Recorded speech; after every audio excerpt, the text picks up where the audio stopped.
جن لوگوں کے پٹھے کمزور ہیں تو انہیں چاہیے دودھ میں روغن بادام ڈال کر پیا کریں، بہت مفید ہے۔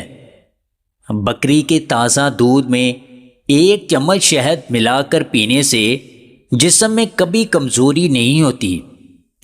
اگر ہمیشہ خوبصورت اور جوان رہنا چاہتے ہیں تو صبح نہار منہ 1 گلاس دودھ کے ساتھ 3 دانے کھجور کے لازمی کھایا کریں۔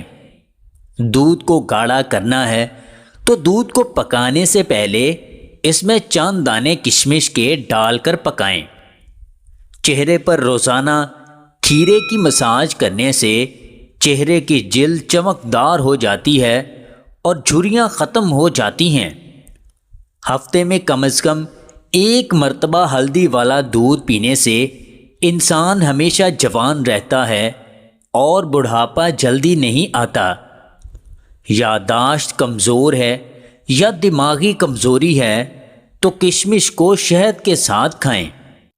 لہسن کا تیل کمر پر لگانے سے کمر کے موہرے مضبوط ہوتے ہیں۔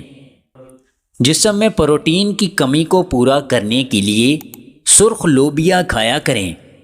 جو لوگ دہی میں ادرک کا پیسٹ مکس کر کے کھاتے ہیں وہ کبھی بھی کمر اور موہروں کے درد میں مبتلا نہیں ہوتے۔ روزانہ 1 سیب کھانے سے دانت پیلے نہیں ہوتے اور ہمیشہ سفید اور چمکدار رہتے ہیں۔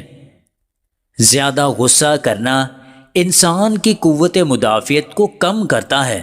چاول والے پانی سے منہ دھونے سے چہرے کی جھریاں ختم ہو جاتی ہیں۔ اگر بدہضمی ہو جائے تو اجوائن کے چند دانے پانی کے ساتھ کھا لیں، بدہضمی کے لیے بہت مفید ہے۔ اگر جسم میں کیلشیم کی کمی ہے تو 1 گلاس پانی میں 1 چمچ تخم بلنگا ملا کر پیا کریں، کیلشیم کی کمی پوری ہو جائے گی۔ جن افراد کو شوگر کا مسئلہ ہے تو انہیں چاہیے کریلے کا ابلا ہوا پانی پیا کریں۔ جن افراد کو قبض کا مسئلہ ہے تو انہیں چاہیے کہ کدو کی سبزی کا سالن بنا کر کھایا کریں۔ جن لوگوں کو خشک کھانسی کا مسئلہ ہے تو انہیں چاہیے کہ 1 کپ قہوہ میں 1 چھوٹا چمچ روغن لونگ کا مکس کر کے پی دیں۔ خشک کھانسی کے لیے بہت مفید ہے۔ اگر کبھی گلا خراب ہو جائے تو ادرک کا گودا گلے پر لیپ کر دیں، گلا ٹھیک ہو جائے گا۔ جوڑوں کے درد کے لیے مکئی اور سونف کے آٹے والی روٹی بنا کر کھایا کریں۔ اگر آپ کو ہماری یہ ویڈیو پسند آئے تو اسے لائک اور شیئر ضرور کیجیے گا، اور مزید ویڈیوز حاصل کرنے کے لیے ہنسی واچ ٹی وی چینل کو سبسکرائب کر لیں۔